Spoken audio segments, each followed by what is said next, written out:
Hello guys, Jai Hind. Welcome to our channel UC live. आप सबकी UC live में धमाकेदार क्लासेस चल रही हैं और मैं आशा करता हूं कि आप सबकी तैयारी बहुत शानदार जानदार चल रही होगी।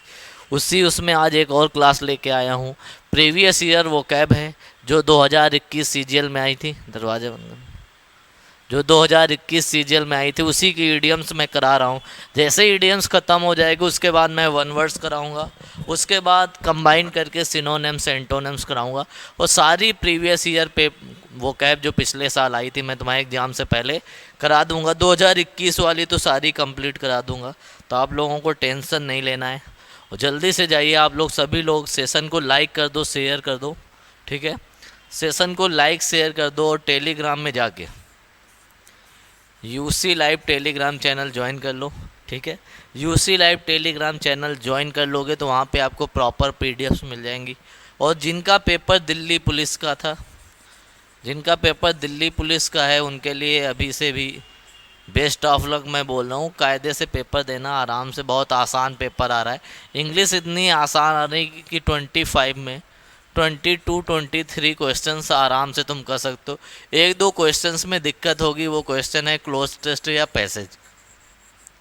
उसके अलावा आपको किसी भी प्रश्न में, किसी भी क्वेश्चन में कोई भी दिक्कत नहीं होगी। ठीक है, तो तैयारी करते रहो। अभी नवंबर में सीपीओ का एग्ज़ाम होगा, स्टेनो का होगा, उसके तुरंत बाद सीजीएल का पेपर है। तो आपके कई सारे पेपर्स हैं, तो आपकी तैयारी बनी रहेगी तो सारे पेपर्स में आप लोग क्वालिफाई हो जाओगे। चलो, मैंने पिछली क्लास में काफ़ी सारे क्वेश्चंस करा दिए थे। 13 क्वेश्चन हो चुके थे, 14 में चलते हैं।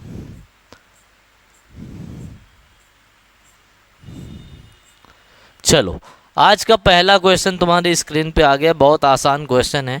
क्या लिखा है? Stones throw. क्या लिखा है? Stones throw. अब एक और इडियम आती है। क्या इडियम आती है? At an arms length. At an arms length. ठीक है, और अगर आर्म की बात हुई है तो एक इडियम और आती है, N arm chair job. N arm chair job.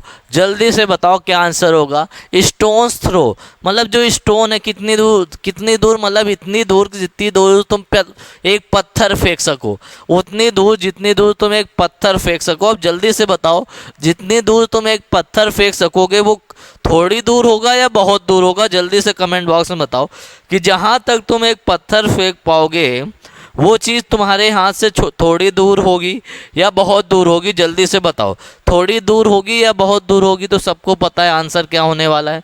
सबको पता है इसका आंसर क्या होने वाला है। अब देखो, स्टोन्स थ्रो का मतलब है लार्ज हर्डल, तो हो ही नहीं सकता। और हर्डल का मतलब क्या होता है? हर्डल का मतलब होता है ऑब्स्टेकल। क्या होता है? हर्डल का मतलब होता है ऑब्स्टेकल। OBSTACLE। OBSTACLE, इसी को हम बोलते हैं हिंड्रेंस। क्या बोलते हैं? हिंड्रेंस। ठीक है, रुकावट जो होती है उसे हर्डल बोलते हैं। ये तो बिल्कुल नहीं होगा। यहाँ क्या लिखा है? डिफ़िकल्ट प्रॉब्लम, ये भी नहीं होगा। और डिफ़िकल्ट प्रॉब्लम के लिए मैंने एक ईडियम लिखवाई थी, a hard nut to crack. कौन सी ईडियम लिखवाई थी? A hard nut to to crack, CRACK। ठीक है, हर्ट स्लाइटली मतलब थोड़ा सा हर्ट करना, ये भी नहीं होगा। तो एक ही ऑप्शन बचा, क्या हो गया? Short distance. क्या आंसर हो गया? Short distance. अब देखो, एट एन आर्म्स लेंथ का मतलब भी होता है एट शॉर्ट डिस्टेंस, बहुत पास। एक हाथ की जो दूरी होगी वो तुम्हारे लिए तो बहुत पास होगी। और एन आर्म चेयर जॉब क्या होता है? एन आर्म चेयर जॉब होता है good income job. Good income job with high comfort. एक ऐसी जॉब जहाँ पे इनकम बहुत ज़्यादा हो और कंफर्ट भी बहुत ज़्यादा हो, आराम भी ज़्यादा हो और कंफर्ट भी ज़्यादा हो और पैसा भी ज़्यादा हो। क्लियर हो गया? क्लियर हो गया? जल्दी से नोट करो, जल्दी से नोट करो। मैंने बताया एट एन आर्म्स लेंथ। दूसरा मैंने बताया N arm chair job, good income job with high comfort. तीसरा मैंने बताया स्टोन्स थ्रो। स्टोन्स थ्रो का मतलब होता है वेरी नियर। क्या मतलब होता है? वेरी नियर, बहुत पास में। एट शॉर्ट डिस्टेंस, थोड़ी दूरी पर। जल्दी से बताओ। क्लियर हो गया? अब देखो अगर आर्म्स की बात हुई है तो आर्म्स से रिलेटेड मैं और इडियम्स तुम्हें लिखवाऊंगा, ये तब तक नोट कर लो, ये जल्दी से नोट कर लो सारे लोग। ये बहुत आसान चीज़ें हैं, तुम्हारे पेपर में ऐसे ही आने वाली हैं, ऐसे ही तुम्हारे पेपर में आने वाली हैं, तो जल्दी से नोट कर लो, ठीक है। अब और आगे चलते हैं, इसका लेवल और इंक्रीज करते हैं, इसी में और आगे बताते हैं। अब मैं क्या बताने जा रहा हूँ, अब मैं बताने जा रहा हूँ take up arms, TAKE, take up arms. जल्दी से बताओ टेक अप आर्म्स क्या होगा, जल्दी से कमेंट बॉक्स में बताओ टेक अप आर्म्स क्या होगा, जल्दी से बताओ। एक और इडियम आती है बी अप इन आर्म्स, एक आती है टेक अप आर्म्स, एक आती बी अप इन आर्म्स। दो इडियम्स हो गई, तीसरी बताओ जल्दी से अब क्या होगा। टेक अप आर्म्स हो गया, बी अप आर्म्स हो गया, एट एन आर्म्स लेंथ हो गया। अब जल्दी से बताओ क्या होगा। टेक अप आर्म्स का मतलब होता है किसी से लड़ाई करना, फाइट, FIGHT। और बी अप इन आर्म्स का मतलब होता है, बी अप इन आर्म्स का मतलब होता है रिवॉल्ट कर देना, विद्रोह कर देना, REVOLT। जल्दी से नोट कर लो। टेक अप आर्म्स का मतलब होता है फाइट, लड़ाई कर देना, और बी अप इन आर्म्स का मतलब होता है रिवॉल्ट, विद्रोह करना। जल्दी से बताओ सबको ये चीज़ें समझ में आ रही हैं नहीं, सारी चीज़ें क्लियर हो रही हैं नहीं, जल्दी से कमेंट बॉक्स में बता दो। सेशन को लाइक कर दो, शेयर कर दो, ठीक है। सारे बच्चे जल्दी से कमेंट बॉक्स में बता दें और सेशन को लाइक कर दें, जल्दी से सेशन को लाइक करो, शेयर करो। जो नए बच्चे हैं वो चैनल को सब्सक्राइब करो। और जो बच्चे, काफ़ी बच्चों का हमारे पास मैसेज आता है, भैया तैयारी नहीं हो रही, टेंशन हो रही। भैया लगातार पढ़ते रहो, डेली 5, 6, 7 घंटे पढ़ते रहोगे तो 3 महीने बाद एक ऐसा समय आएगा तो तुम्हें लगेगा कि हाँ, तुम्हारे अंदर खुद से कॉन्फिडेंस आ जाएगा, मॉक में भी अच्छे नंबर आएंगे। तो लगातार तैयारी करोगे तभी कुछ हासिल होगा। टेंशन नहीं लेने का, जितना टेंशन लोगे उतना ही दिमाग एंजाइटी होगी, ठीक है। फालतू की चीज़ें सोचोगे तो उसका कोई फ़ायदा नहीं है। थोड़ा मोटिवेटेड रहो, ठीक है, थोड़ा इंस्पायर रहो लोगों से और आगे बढ़ो। सोच लो कि तुम्हें एक ऐसी गाड़ी लेनी है जिसमें क्या लिखा हो, आयकर विभाग। तो आयकर विभाग में जानने के लिए तो तुम्हें थोड़ा मेहनत करनी पड़ेगी ना, अच्छी चीज़ों के लिए मेहनत तो करनी पड़ती है, ठीक है। जैसे महाभारत में देखा होगा, अर्जुन सर्वश्रेष्ठ योद्धा थे, तो सबसे ज़्यादा प्रैक्टिस, सबसे ज़्यादा अभ्यास भी कौन करता था, अर्जुन, ठीक है। उसी तरह से भीम सर्वश्रेष्ठ गदाधारी था, तो गदा चलाने का सबसे ज़्यादा अभ्यास कौन करता था, भीम। तो जिस चीज़ का तुम सबसे ज़्यादा अभ्यास करोगे, ज़्यादा प्रैक्टिस करोगे, उसमें तुम सर्वश्रेष्ठ हो जाओगे, ठीक है। अपने आप में भरोसा रखो। कोई पैदा होते हुए द बेस्ट बन के नहीं आता, यहीं पे सब प्रैक्टिस करके, यहीं पे सब सीख के लोग अच्छा बनते। धीरे धीरे तुम्हें भी आने लगेगा। मैंने भी पहली बार एयरफोर्स का पेपर दिया था तो इंग्लिश में ही फेल हो गए थे हम। अगली बार हमारे इंग्लिश में रैंक 1 आई थी ऑल इंडिया में, ठीक है। तो धीरे धीरे सारी चीज़ें होंगी, टेंशन नहीं लेने का, टेंशन जाएगी ना पेंशन लेने। चलो अगले क्वेश्चन में चलते हैं, अगले क्वेश्चन में चलते हैं। अगला क्वेश्चन क्या आ गया, 15 नंबर। जल्दी से बताओ 15 नंबर का क्या आंसर होगा, होल्ड द की। जल्दी से बताओ होल्ड द की क्या होगा, होल्ड द की क्या होगा। होल्ड द की का मतलब, एक और मैं बता दूं, एक इडियम ये आती है at the helm. At the helm, at the helm का मतलब होता है किसी चीज़ को कंट्रोल करना। क्या करना, कंट्रोल करना, किसी चीज़ के मेन पोजीशन में होना। कहाँ पे होना, मेन पोजीशन में होना। अब बताओ जो मेन पोजीशन में होगा वही तो चीज़ों को कंट्रोल करेगा। उसी तरह से इडियम आती है hold the key. Hold the key का मतलब भी होता है किसी चीज़ को कंट्रोल करना, अपने वश में कर लेना। क्या करना, किसी चीज़ को कंट्रोल करना या अपने बस में कर लेना। तो पहला ऑप्शन क्या है, टू ऑन अ प्रॉपर्टी, तो ये बिल्कुल नहीं होगा। दूसरा ऑप्शन क्या है, टू कीप अ सीक्रेट, ये भी नहीं होगा। और कीप अ सीक्रेट के लिए एक इडियम आती wrap up, WRAPUP, wrap up. Wrap up का मतलब भी होता है किसी सीक्रेट को रखना, ठीक है। तो ये भी नहीं होगा, ये भी नहीं होगा। अगला क्या लिखा है, to have control of something, तो C is the correct answer. सही आंसर क्या हो गया, सी। होल्ड द की का सही आंसर क्या हो गया, सी आंसर हो गया, ठीक है। चलो क्लियर हो गया, कौन सा हो गया, C option is the correct answer. और उसके बाद मैंने बताया एट द हेम, तो एट द हेम का मतलब होता है किसी चीज़ की मेन पोजीशन में होना, किसी चीज़ के कंट्रोल में होना। जैसे तुमने पढ़ा होगा ऑन व्हील्स, ऑन व्हील्स का मतलब भी होता है किसी चीज़ की मेन पोजीशन में होना या कंट्रोल करना, ठीक है। इसी को बोलते हैं in the driving seat, in the driving seat. इसका मतलब भी होता है किसी चीज़ के मेन पोजीशन में होना या कमांडिंग पोजीशन में होना। कौन सी पोजीशन में होना? कमांडिंग पोजीशन में होना। तो जल्दी से बताओ यहाँ तक सबको समझ में आ रहा है या नहीं? अगर यहाँ तक किसी को कोई दिक्कत हो रही तो जल्दी से कमेंट बॉक्स में बता दो। अगर यहाँ तक किसी को कोई दिक्कत हो रही, किसी को कोई चिंता हो रही, समस्या हो रही, तो जल्दी से कमेंट बॉक्स में बता दो, ठीक है। यहाँ तक अगर किसी को कोई दिक्कत हो रही तो बता दो। अब चलते हैं अगले क्वेश्चन में।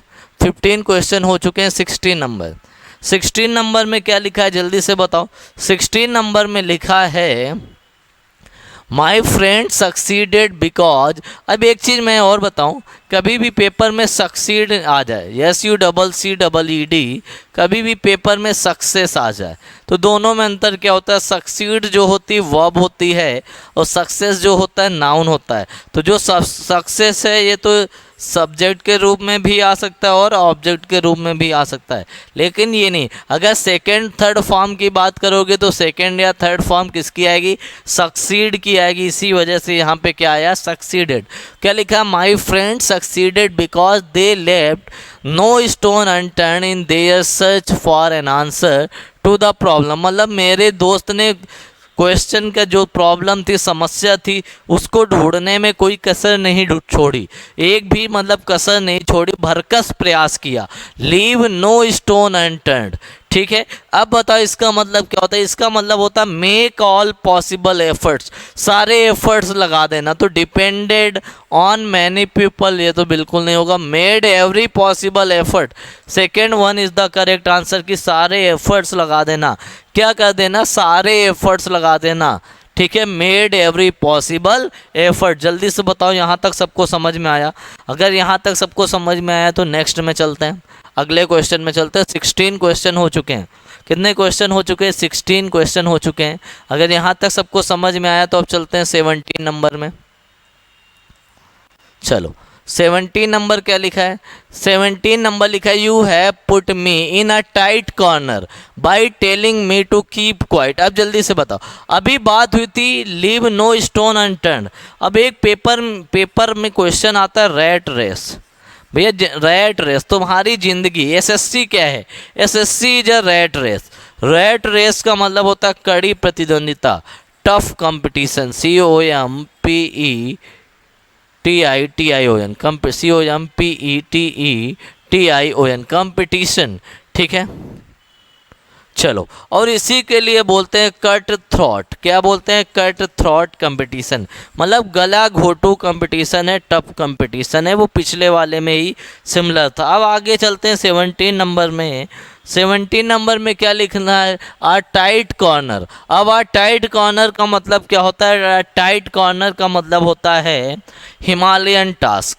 कैसा टास्क होता है? टाइट कॉर्नर का मतलब है हिमालयन टास्क। कैसा टास्क? Himalayan task. अब बताओ हिमालय पे चढ़ना आसान है या कठिन है? इसी को बोलते हैं हरकुलियन टास्क। क्या बोलते हैं? Herculean task.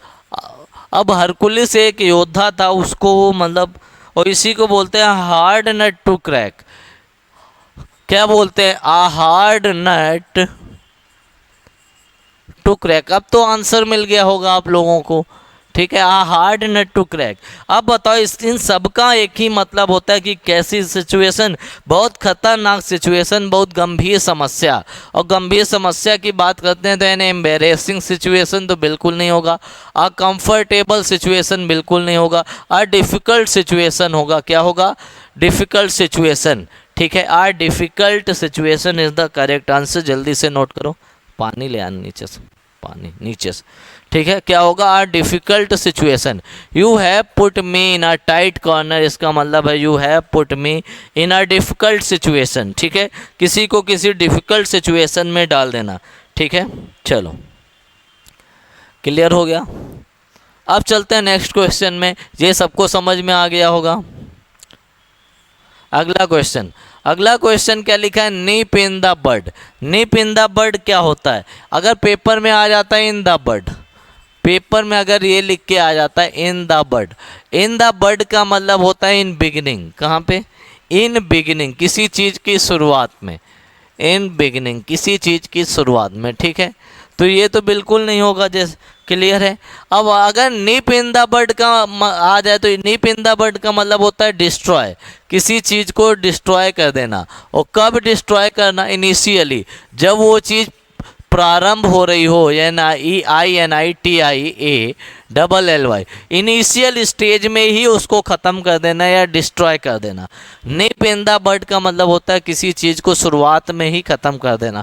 Not to destroy तो होगा ही नहीं, टू डिस्ट्रॉय लेट भी नहीं होगा, टू कट द बड्स नहीं होगा, एक ही ऑप्शन बचा टू डिस्ट्रॉय अर्ली, शुरुआत में ही किसी चीज़ को क्या कर देना? डिस्ट्रॉय करना। जल्दी से नोट कर लो, जल्दी से नोट कर लो। अगर समझ में नहीं आ रहा है तो जल्दी से बताओ, जल्दी से कमेंट बॉक्स में बताओ अगर किसी को समझ में नहीं आ रहा है तो, ठीक है।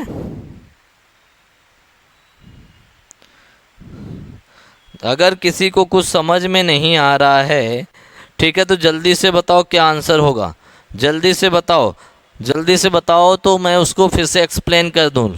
कमेंट करते रहो, लाइक करते रहो सेशन को, और अगर समझ में आ रहा है तो सेशन को शेयर भी करते रहो, ठीक है। और समझ में नहीं आ रहा है तो हमसे पूछ सकते हो, सारी चीज़ें मैं तुम्हें क्लियर वे में बताऊंगा, ठीक है। चलो अब चलते हैं अगले क्वेश्चन में। अगला क्वेश्चन क्या लिखा है? Cool as cucumber. क्या लिखा है? Cool as cucumber. अब बताओ कूल एंड कुकुम्बर क्या होता है, जल्दी से बताओ। कूल एंड एज कुकुम्बर का मतलब होता है टेक इट इजी। किसी चीज़ को कैसे लेना? आसानी से लेना, टेक इट इजी। जल्दी से बताओ, टेक इट इजी। अब इसी के लिए एक इडियम और आती है, गेट आ ग्रिप, गेट आ ग्रिप। अब जल्दी से बताओ, इसी के लिए एक इडियम और आती है, काम डाउन। अब जल्दी से बताओ, अब तो आंसर पता चल गया होगा। कूल एज कुकुम्बर का मतलब क्या होता है? जल्दी से बताओ, कूल एज कुकुम्बर का मतलब क्या होता है, ठीक है। चलो जल्दी से आंसर बताओ क्या होगा। कूल एंड कुकुम्बर का मतलब नर्वस तो बिल्कुल नहीं होगा, इरिटेटेड भी नहीं होगा, काम and composed. Third one is the correct answer. कौन सा सही आंसर हुआ? तीसरा। तीसरा बिल्कुल सही आंसर है कूल एज कुकुम्बर का, ठीक है। Third one is the correct, ठीक है। चलो ये क्लियर हो गया। जल्दी से बताओ, सबको यहाँ तक क्लियर है? अगर किसी को यहाँ तक कोई दिक्कत है तो जल्दी से कमेंट बॉक्स में बताओ, जल्दी से कमेंट बॉक्स में बताओ, सारी दिक्कतें उनकी दूर की जाएंगी। अगर किसी को कोई भी दिक्कत है तो जल्दी से कमेंट बॉक्स में बताओ, ठीक है। जल्दी से कमेंट बॉक्स में बताओ, उनकी सारी दिक्कतें पूरी की जाएंगी। अब चलते हैं अगले क्वेश्चन में। अगला क्वेश्चन क्या लिखा है? आ हेयर इन द बटर। अब बताओ हेयर इन द बटर का मतलब क्या होता है? जल्दी से कमेंट बॉक्स में बताओ, आ हेयर इन द बटर क्या होगा? जल्दी से बताओ क्या होगा? आ हेयर इन द बटर। जल्दी से सभी लोग बताओ भैया। बटर मतलब मक्खन। मक्खन में अगर हेयर आ गया, देखो मक्खन में हेयर आता है तो उसको निकालने में भी बहुत दिक्कत होती है, ठीक है। निकालना बिल्कुल मुश्किल हो जाता है। और किसी चीज़ को करना अगर बिल्कुल मुश्किल हो जाए तो उसको क्या बोलते हैं? जल्दी से बताओ, ठीक है। और एक इडियम और आती है। क्या इडियम आती है? आ हेयर ब्रीद, अब हेयर ब्रीद एस्केप। अब एक इडियम और आती है, टू टर्न आ हेयर। अब जल्दी से बताओ, टू टर्न आ हेयर। दो मैंने और लिख दी तुम्हारे लिए, टू टर्न आ हेयर या हेयर ब्रीद एस्केप। जल्दी से बताओ क्या होगा? अब पहले आ हेयर इन द बटर का मतलब है इजी तो बिल्कुल नहीं होगा, स्लीपरी बिल्कुल नहीं होगा, सिंकिंग इन डेप्थ नहीं होगा, challenging situation. Fourth one is the correct answer. कौन सा होगा? Fourth one. जल्दी से बताओ, सबको समझ में आ गया? अब बात करते हैं to turn a hair. To turn a hair का मतलब होता है गिव साइन ऑफ डिस्ट्रेस, मुसीबत के साइन देना, ठीक है। मुसीबत के बारे में बताना या पहले से ही आगाह कर देना कि मुसीबत आई है। आ हेयर ब्रीद स्केप का मतलब होता है नैरो स्केप, बाल बाल बचना, नैरो स्केप फ्रॉम डेंजर। और इसी के लिए एक इडियम और आती है, क्या इडियम आती है, by the skin of one's teeth, by the skin of one's teeth. और इसी के लिए एक और इडियम आती है, बाय द विस्कर, WHISKER। जल्दी से बताओ, ये सारी क्लियर हो गई, जल्दी से नोट करो, ठीक है। टर्न अ हेयर आ गया, ठीक है। अब देखो एक इडियम और आती है, क्या इडियम आती है, ये let one's hair down. Let one's hair down का मतलब क्या होता है, लेट वंस हेयर डाउन का मतलब होता है रिलैक्स करना। एक मिनट, ये गलत हो गया, इधर देखो, रिलैक्स करना, क्या करना, रिलैक्स करना, आराम करना। लेट वंस हेयर डाउन का मतलब क्या होता है, रिलैक्स करना। जल्दी से नोट करो सभी लोग, जल्दी से नोट करो। एक इडियम और आती है स्प्लिट हेयर, जल्दी से बताओ उसका मतलब क्या होता है, स्प्लिट हेयर क्या होता है, जल्दी से कमेंट बॉक्स में बताओ। एक स्प्लिट हेयर, जल्दी से बताओ, स्प्लिट हेयर, जल्दी से कमेंट बॉक्स में बताओ कि स्प्लिट हेयर क्या होता है। एक और इडियम मैंने बोल दी, क्या मैंने बोला, स्प्लिट हेयर, ठीक है।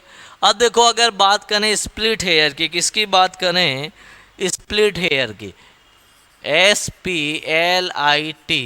ये अगर स्प्लिट हेयर की बात करें तो स्प्लिट हेयर का मतलब होता है आर्ग्यू करना, आर्ग्यू, ARGUE। और आर्ग्यू कैसी चीज़ों में करना, छोटी छोटी चीज़ों में बहस करना, तो उसे हम बोलते हैं स्प्लिट हेयर। तो हेयर से रिलेटेड मैंने लगभग सारी इडियम्स तुम्हें लिखवा दी हैं, इससे बाहर से तुम्हें पेपर में हेयर का क्वेश्चन नहीं आ सकता। क्लियर हो गया, जल्दी से बताओ।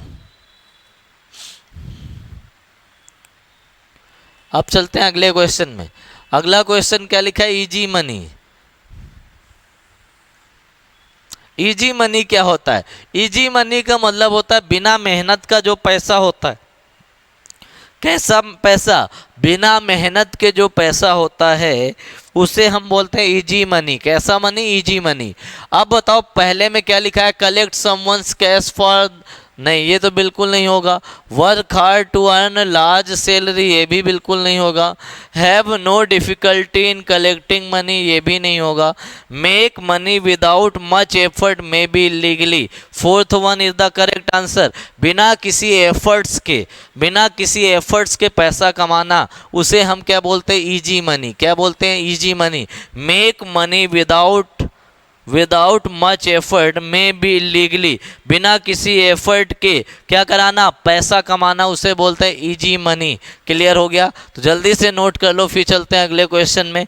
काफ़ी शानदार क्वेश्चन था, पेपर में आया हुआ, पिछली बार सीजीएल में आया था, जल्दी से नोट कर लो। और जिसको समझ में नहीं आ रहा है तो कमेंट बॉक्स में बताए क्या दिक्कत आ रही है, ठीक है। ये वो कैब पेपर में आने वाली, इससे बाहर से तुम्हारे पेपर में ईडियम्स के क्वेश्चंस नहीं आएंगे, ये मेरी गारंटी है। चलो अब चलते हैं अगले क्वेश्चन में, यहाँ तक हो गया। अगला क्वेश्चन, बरी द हैचेट। अब बरी द हैचेट क्या होता है, जल्दी से बताओ। बरी द हैचेट, पहले तो तुम्हें पता होना चाहिए बरी क्या होता है। देखो दो चीज़ें होती पेपर में, दो चीज़ें आएंगी, एक होता है बरी, एक होता है बर्ट।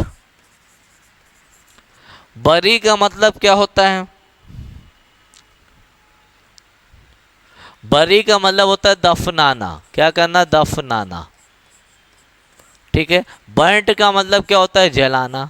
तो पेपर में आएगा प्लेस, दो तरीके से आएंगे, ये प्लेस आएगा दो तरीके से। एक जहाँ पे डेड बॉडीज बरी की जाएंगी, एक जगह डेड बॉडी जहाँ पे दफनाई जाएंगी, ठीक है। अब बताओ क्या होगा, बरी जहाँ पे की जाएंगी उसे हम बोलेंगे सेमेट्री।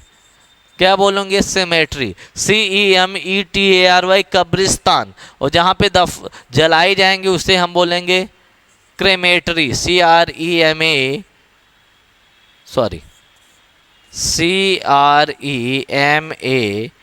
CREMATARY, उसे हम बोलेंगे क्रेमेटरी, मतलब शमशान घाट। जहाँ पे दफनाई जाएंगी उन्हें हम क्या बोलेंगे, जल्दी से बताओ, उसे बोलेंगे सेमेट्री। जहाँ पे जलाई जाएंगी उसे बोलेंगे क्रेमेटरी। क्लियर हो गया। इसी को चर्च यार्ड भी बोलते हैं, क्या बोलते हैं, चर्च यार्ड, शमशान घाट, ठीक है, नहीं कब्रिस्तान। इसी को ग्रेव यार्ड भी बोलते हैं, क्या बोलते हैं, ग्रेव यार्ड, ठीक है। क्लियर है? जल्दी से बताओ ब्यूरियल क्या होता है? ब्यूरियल होता है अंतिम यात्रा। और देखो इलेजी क्या होता है? ELEGY, इलेजी या डर्ज DIRGE, दोनों होते हैं शोक गीत जो आखिरी समय पे गाना गाया जाता है, राम नाम सत्य है वाला, उसे एलेजी या डर्ज बोलते हैं। क्लियर हो गया? और हाइम साम होसाना होता है भजन कीर्तन, भगवान की प्रशंसा के लिए जो गाया जाता है। अब बात करते हैं to bury the hatchet. Bury the hatchet का मतलब होता है दुश्मनी को भूल जाना, किसी दुश्मनी को ख़त्म कर देना।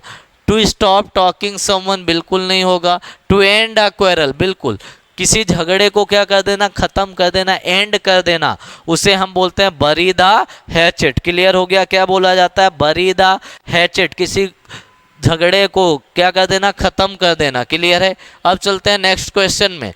अगला क्वेश्चन क्या लिखा है? To fight shy of. जल्दी से बताओ टू फाइट साई ऑफ क्या होगा? जल्दी से कमेंट बॉक्स में बताओ टू फाइट साई ऑफ क्या होगा? टू फाइट साई ऑफ क्या होगा? टू फाइट साई ऑफ, जल्दी से बताओ। फाइट साई ऑफ का मतलब होता है किसी चीज़ को छिपाने की कोशिश करना या किसी चीज़ को अवॉइड करना। क्या करना? किसी चीज़ को अवॉइड करना। अब ओवरकम का मतलब तो किसी चीज़ को जीतना होता, विन या ट्रम्प, TREUMPH, तो ये तो बिल्कुल नहीं होगा। To try to avoid something, बिल्कुल यही होगा। अटैक क्या होता है? अटैक होता है असॉल्ट, ASSAULT, किसी पे आक्रमण करना। स्ट्रगल हार्ड तो होएगा ही नहीं, तो एक ही ऑप्शन बचा, कौन सा वाला? To try to avoid something, किसी चीज़ को अवॉइड करने, किसी चीज़ को टालने की कोशिश करना, उसे बोलते हैं फाइट साई ऑफ। ठीक है? क्लियर हो गया? चलो क्लियर हो गया। अब चलते हैं अगले क्वेश्चन में। अगले क्वेश्चन में चलते हैं। ये सबका हो गया होगा आई थिंक। यहाँ तक किसी को कोई दिक्कत नहीं हुई होगी, किसी को कोई चिंता समस्या नहीं हुई होगी। अगर कोई दिक्कत है तो सेशन को, कोई दिक्कत है तो कमेंट बॉक्स में बताओ। अगर दिक्कत नहीं है तो सेशन को लाइक करो और शेयर करो जल्दी से।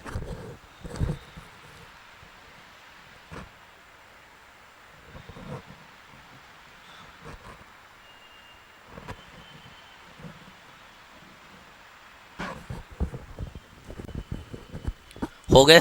चलो नेक्स्ट क्वेश्चन में चलते हैं। अगला क्वेश्चन क्या लिखा है? अगला क्वेश्चन लिखा ग्रीन हॉर्न। अच्छा, अगला क्वेश्चन लिखा keep someone at arms length. क्या लिखा है? Keep somebody at arms length. अब बताओ कि अभी मैंने बताया था किसी को keep somebody at arms length, किसी को एक हाथ की दूरी पर रखना, अपने आप से दूर रखना। Restrict someone to a small place to, नहीं ये बिल्कुल नहीं होगा। Allow someone to talk only from a distance, ये भी नहीं होगा। मेक समवन स्टे आउटसाइड, ये भी नहीं होगा। क्या होगा? Avoid being friendly with someone, किसी के साथ फ्रेंडली ना होना। और अगर बात करें फ्रेंडली की, किसकी बात करें? FRIENDLY, फ्रेंडली की बात करें तो उसके लिए एक वर्ड आता है एमिएबल, AMIABLE। जल्दी से नोट कर लो कौन सा शब्द आता है? एमिएबल आता है। ठीक है? क्या आता है? एमिएबल। चलो अगले क्वेश्चन में चला जाए, जल्दी से बताओ।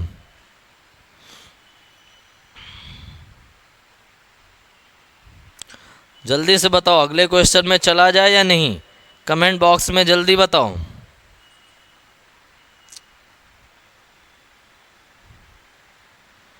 ठीक है, क्लियर है? चलो अगले क्वेश्चन में चलते हैं। अगला क्वेश्चन क्या आया है? लिखा है the new electrician is a green horn. क्या है? ग्रीन हॉर्न है। ठीक है? But will learn fast. Green horn का मतलब होता है जिसके पास अनुभव ना हो। ग्रीन हॉर्न का मतलब होता है बिगिनर, BEGINNER। इसी को बोलते हैं अप्रेंटिस, APPRENTICE। इसी को बोलते हैं ट्रेनी, TRAINNEE। इसी को बोलते हैं टायरो, इसी को बोलते हैं नियोफाइट। ठीक है? नियोफाइट इसी को बोलते हैं। क्लियर है? कोई नया टायरो टाइप का। ठीक है? और बताओ क्या? नोवाइस, इसी को बोलते हैं नोवाइस, नया जिसके पास कोई अनुभव ना हो। बिगिन इनएक्सपीरियंस्ड बोलते हैं इसी को। क्या बोलते हैं? इनएक्सपीरियंस्ड, अनुभवहीन, इनएक्सपीरियंस्ड। अब बताओ कौन सा ऑप्शन होगा। अब इफिशिएंट और प्रोफिशिएंट तो एक दूसरे के सिनोनिम है, इन दोनों को हम क्या बोलते हैं, वर्स्ड। इन्हीं को क्या बोलते हैं, एड्रॉइट। इन्हीं को बोलते हैं एडेप्ट, ADEPT। इन्हीं को बोलते हैं डेप्थ। ठीक है, इसी को क्या बोलते हैं, जल्दी से बताओ, प्रूडेंट। ठीक है, इसी को क्या बोला जाता है, डेक्स्ट्रस, निपुण, डेक्स्ट्रस। ठीक है, इसी को बोलते हैं सीजेंड, अनुभवी या निपुण। इसी को बोलते हैं वेटरन, VETERAN। इनका मतलब है अनुभवी या निपुण, किसी चीज़ में एक्सपर्ट। एक्सपर्ट भी बोल सकते हो। क्लियर है, जल्दी से बताओ। अब देखो क्या होने वाला है, इफिशिएंट और प्रोफिशिएंट तो बिल्कुल नहीं होगा। प्रोफेशनल क्या होता है, अमेचर। ठीक है, तो कौन सा ऑप्शन होगा, inexperienced. 4th number is the correct answer. ठीक है, जल्दी से बताओ। क्लियर हो गया, क्लियर हो गया। तो ग्रीन हॉर्न का मतलब क्या होता है, इनएक्सपीरियंस। एक ऐसा व्यक्ति जिसके पास अनुभव ही ना हो, अनुभवहीन। अब देखो और अगर चलें आगे, पहले ये नोट कर लो, उसके बाद मैं और आगे चलता हूँ। ठीक है, और चीज़ें मैं बताता हूँ क्या क्या हो सकता है ग्रीन से रिलेटेड। तुम्हारे पेपर में क्या क्या आ सकता है मैं सारी चीज़ें बताऊँगा। आपको टेंशन लेने की ज़रूरत नहीं, चिंता समस्या करने की कोई ज़रूरत नहीं है। चलो और आगे चलते हैं। अगली चीज़ मैं क्या बता रहा हूँ, सॉरी, इसी में एक चीज़ और मैं बताता हूँ ग्रीन से रिलेटेड। अगर तुम्हारे पेपर में कभी आ जाए ग्रीन बेल्ट, क्या आ जाए, ग्रीन बेल्ट, तो ग्रीन बेल्ट क्या होती है, green belt, BELT। Green belt होती है a place where trees are grown. एक ऐसी जगह है जहाँ पे पेड़ पौधे उगाए जाते हों, उसे बोलते हैं ग्रीन बेल्ट। जल्दी से बताओ। क्लियर हो गया, ठीक है, ठीक है, उसे क्या बोलते हैं, ग्रीन बेल्ट। एक इडियम और आती, क्या आती, बहुत फेमस है WWE में, grass is greener on other side. क्या आती है, grass is greener on other side. इसका मतलब है जो दूसरी साइड है वो अच्छी है, अदर साइड इज बेटर। दूसरी साइड जो है वो बहुत अच्छी है, अदर साइड इज बेटर। जल्दी से नोट कर लो, जल्दी से नोट कर लो। ठीक है, ग्रीन हॉर्न मैंने अभी बता ही दिया था, ग्रीन हॉर्न मैंने बता दिया, नो वॉइस। ठीक है, ग्रीन थंब भी बोलते हैं नो वॉइस को। ठीक है, ठीक है, चलो अगले में चलें। एक और इडियम आती है green with NY. Green with NY का मतलब होता है जेलस, ईर्ष्यालु, एक्सट्रीमली जेलस, बहुत ज़्यादा ईर्ष्यालु, बहुत ज़्यादा एक्सट्रीमली जेलस। ये हटा दो, extremely jealous, JELOUS। Green with NY, जल्दी से नोट कर लो, इसका मतलब क्या होगा, एक्सट्रीमली जेलस। ठीक है, क्लियर है, एक्सट्रीमली जेलस, बहुत ज़्यादा ईर्ष्यालु। ठीक है, एक इडियम और आती है, क्या इडियम आती है, to get green belt. To get a green belt, great a green belt का मतलब होता है सरकार से परमिशन ले लेना। ठीक है, सरकार से क्या लेना, परमिशन ले लेना या अप्रूवल लेना, तो इसको हम बोलते हैं टू गेट अप्रूवल। किसी चीज़ की सहमति ले लेना, किससे, सरकार से, गवर्नमेंट से, टू गेट अप्रूवल। जल्दी से नोट कर लो। ठीक है, ठीक है, क्लियर हो गया, जल्दी से बताओ। अब अगले में चलते हैं। अगली इडियम क्या लिखी है, टू गो और लुक ग्रीन।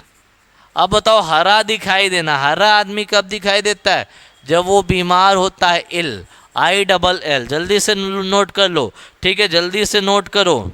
ठीक है, ठीक है, चलो क्लियर हो गया ये। और इसको हम और क्या बोल सकते हैं, इसको हम बोल सकते हैं ऑफ कलर, OFFCOLOUR। ठीक है, ऑफ कलर। बीमार सा अगर कोई दिख रहा है, अगर कोई बीमार सा दिख रहा है तो उसे हम क्या बोलते हैं, उसे हम बोलते हैं ऑफ कलर। जल्दी से बताओ, यहाँ तक सबको समझ में आ रहा है, यहाँ तक अगर किसी को कोई दिक्कत है तो जल्दी से बताओ, जल्दी से बताओ। यहाँ तक अगर किसी को कोई दिक्कत है तो जल्दी से कमेंट बॉक्स में बताओ।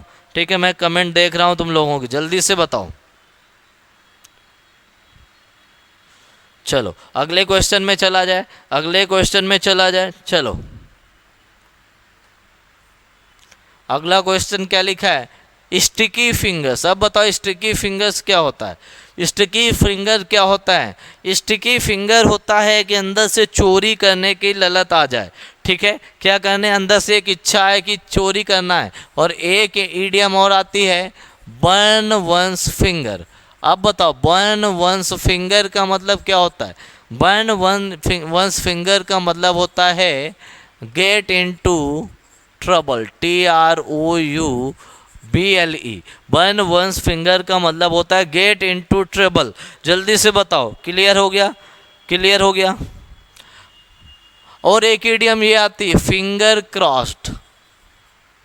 अब बताओ फिंगर क्रॉस्ड क्या होता है, जल्दी से बताओ, जल्दी से बताओ फिंगर क्रॉस्ड क्या होता है, जल्दी से बताओ। किसी चीज के लिए होप रखना, टू होप फॉर समथिंग। अब आते हैं स्टिकी फिंगर्स। स्टिकी फिंगर्स मतलब अंदर से किसी चीज को चोरी करने के लिए, चोरी करने को बोलते हैं पिलेज, PLIAGGE, या पिल्फर, क्या बोलते हैं, पिल्फर, पिलेज, प्लॉन्डरी भी बोलते हैं। हम बताओ चोरी करने की इच्छा आ जाए, एन इंक्लिनेशन टू स्टील, तो कौन सा हो गया, फर्स्ट नंबर, ठीक है, ठीक है, क्लियर हो गया। चलो क्लियर हो गया, चोरी करने की इच्छा। एक इडियम और आती है, have a finger, have a finger in every pie. Have a finger in every pie का मतलब होता है इंक्लूड इन ऑल मैटर्स, सारे मैटर्स में किसी का नाम होना, मैटर्स, जल्दी से नोट कर लो। Have a finger in every pie, इसका मतलब है सारे क्या कहते हैं, सारे इशू पे, सारे विवादों में तुम्हारा नाम हो जाए। और अगर कोई चीज़ तुम्हारे फिंगर टिप्स में है तो उसको क्या बोलते, उसे बोलते हैं डीप नोन, बहुत मतलब बिल्कुल पूरी तरह से तुम्हें वो पता है। अगर हमारी कोई चीज़ फिंगर टिप्स में है तो हमें उस चीज़ के बारे में पूरी तरह से पता है। क्लियर हो गया, तो जल्दी से बताओ समझ में आया, जल्दी से बताओ समझ में आ गया। चलो अगले क्वेश्चन में चलते हैं, अगले क्वेश्चन में चलते हैं। अगला क्वेश्चन क्या लिखा है, टू होल्ड वाटर। जल्दी से बताओ होल्ड वाटर क्या होगा, जल्दी से बताओ। वो होल्ड वाटर की बात आई है, पेपर में ये आएगा एडम्स एल। अब बताओ एडम्स एल क्या होगा, होल्ड वाटर क्या होगा, एडम्स एल हो क्या होगा। पहले मैं बात करता हूँ एडम्स एल की।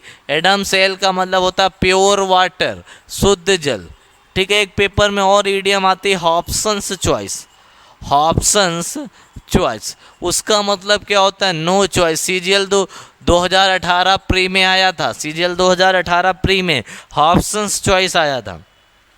एडम्स एल CHSL 2019 में आया। अब बात करते हैं टू होल्ड वाटर का मतलब क्या होता है, किसी चीज़ को ऑथेंटिक कर देना, ऑथेंटिक कर देना, किसी चीज़ को परमिशन दे देना, क्या दे देना, परमिशन दे देना। अब बताओ परमिशन देना या ऑथेंटिक के लिए क्या करना, किसी चीज़ को वैलिड ठहरा देना, to be valid and reasonable. 27 में क्या हो जाएगा, फर्स्ट नंबर, 27 का क्या हो जाएगा, फर्स्ट नंबर। क्लियर है, चलो क्लियर हो गया। चलो 27, to hold water, to be valid and reasonable. जल्दी से नोट करते हुए चलो, जल्दी से नोट करते हुए चलो। अब चलते हैं अगले क्वेश्चन में। अगला क्वेश्चन क्या लिखा है, प्ले विद फायर। अब बताओ प्ले विद फायर क्या होता है। प्ले विद फायर का मतलब होता है टेकिंग रिस्क, रिस्क लेना, और इसी को बोलते हैं बी डेयर डेविल। क्या बन जाना, डेयर डेविल बन जाना। इसी को बोलते हैं walk on thin rope, walk on thin rope. जल्दी से बताओ भाई, पतली रस्सी में चलोगे तो तुम रिस्क तो लोगे ही। अब रिस्क, प्ले विद फायर, आग से खेलोगे तब भी रिस्क लोगे। तो जल्दी से बताओ क्या होगा भैया। ऋषभ पंत जब बैटिंग करता है तो कमेंटेटर क्या कहता है, Rishabh Pant is playing with fire. Clear है, क्लियर है। अब करेजियस हो सकता है, टू स्प्रेड नॉलेज ये बिल्कुल नहीं होगा, टू डू समथिंग डेंजरस ये भी नहीं होगा, to to do something dangerous ये हो सकता है, टू फाइट एन अपोनेंट ये भी नहीं होगा, तो एक ही ऑप्शन सही हो गया। कौन सा वाला? Third one is the correct option. कोई डेंजरस चीज करना या टेक रिस्क, रिस्क मोल ले लेना, खतरा मोल ले लेना। क्लियर है? क्लियर हो गया? चलो यहाँ तक हो गया। प्ले विद फायर का मतलब है आग से खेलना। किससे खेलना? आग से खेलना, खतरा मोल ले लेना, टेकिंग रिस्क। अब चलते हैं अगले में। अगला क्वेश्चन क्या लिखा है? अगला क्वेश्चन लिखा है ब्लो योर ऑन ट्रम्पेट। अब जल्दी से बताओ ब्लो योर ऑन ट्रम्पेट क्या होता है? जल्दी से बताओ ब्लो योर ऑन ट्रम्पेट क्या होता है? जल्दी से कमेंट बॉक्स में बताओ blow your own trumpet. Blow your own trumpet का मतलब होता है अपनी ही बड़ाई करना, boast about one's own qualities, खुद की बड़ाई करना, अपना ही ट्रम्पेट बजाना। तो क्या करना? खुद की बड़ाई करना। जल्दी से बताओ यहाँ तक किसी को कोई दिक्कत है? एसएससी में ये बार बार पूछी जाती है, ठीक है। और सभी लोगों ने एसएससी का फॉर्म भर दिया होगा आई थिंक, क्योंकि 34 लाख लोगों ने फॉर्म भरा है, ठीक है। कंपटीशन देखने में लग रहा है बहुत है, लेकिन जो तुम्हारा मेन कंपटीशन है वो सिर्फ 1 लाख लोगों से है जो मेंस देंगे। बाकी तुम्हारा किसी से कंपटीशन नहीं है। सिर्फ 1 लाख सीरियस कैंडिडेट हैं, उनमें से तुम्हें 21,000 में आना। एक मतलब एक सीट पे ये मान लो कि 3 या 4 लोग हैं, 4 लोगों से तुम्हें फाइट करनी है एक सीट की। जो फॉर्म भरे हैं 34 लाख 35 लाख, उनमें से 15-20 लाख तो पेपर ही नहीं देंगे, ये देख लेना। क्लियर है? तो टेंशन नहीं लेने का, टेंशन देने का, ठीक है।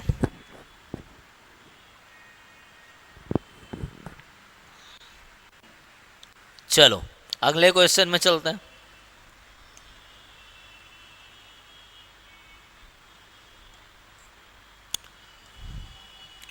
अगला क्वेश्चन तुम्हारे स्क्रीन पे आ गया। क्या लिखा है? A snake in the grass. A snake in the grass का मतलब क्या होता है? जल्दी से बताओ। A snake in the grass का मतलब क्या होता है? जल्दी से कमेंट बॉक्स में बताओ। A snake in the grass होता है हिडन इनेमी, छिपा हुआ शत्रु। क्या होगा? हिडन इनेमी, छिपा हुआ शत्रु, ठीक है, जो छिपा हुआ हो।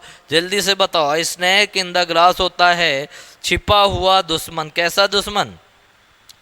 छिपा हुआ दुश्मन। जल्दी से बताओ, समझ में आया? अ स्नैक इन द ग्रास, छिपा हुआ दुश्मन। 30 क्वेश्चंस हो गए हैं, ठीक है। आज के लिए मैं सोच रहा हूँ इतने काफ़ी हैं। अगर किसी को यहाँ तक कोई दिक्कत है, अच्छा 5 और करा दें, चलो कुछ और करा देते हैं, 5 और करा दें, ठीक है। चलो इतने ही रखते हैं, बाकी अगली क्लास में कराएंगे, ठीक है। सभी लोग पढ़ते रहो। अगर किसी को कोई दिक्कत है, किसी भी चीज़ में कोई समस्या है, तो वो कमेंट बॉक्स में बता दे, ठीक है। दिक्कत आती रहती है जीवन में, उनमें घबराना नहीं है, ठीक है। थोड़ा निडर हो के उनका सामना करो। घबरा जाओगे तो कोई भी पेपर पास नहीं होगे। कंपटीशन हर जगह है, पर सीरियस कंपटीशन बहुत कम है। वैसे तो देखने में अभी पेट का पेपर हुआ तो 37 लाख लोगों का पेपर था, जिसमें से 14-15 लाख तो देने ही नहीं गए। बचे कितने खुद देख लो। उनमें से बहुत ऐसे हैं कि जिनकी तैयारी ही नहीं, 1-2 लाख सीरियस कैंडिडेट होते हैं, उन्हीं से तुम्हारा कंपटीशन है। टेंशन न लो, लगातार पढ़ते रहो। यूसी लाइव में लगातार क्लासेस चली रही हैं, ठीक है। रानी मैम का इनिशिएटिव है, वो और आगे बढ़ा रही, ठीक है। चलो ठीक है, तो आज के लिए इतना ही। सभी लोग हमारे चैनल को सब्सक्राइब कर दो, सेशन को लाइक कर दो, शेयर कर दो और हमारे टेलीग्राम ग्रुप में जुड़ जाओ, ठीक है। बाय बाय, जय हिंद।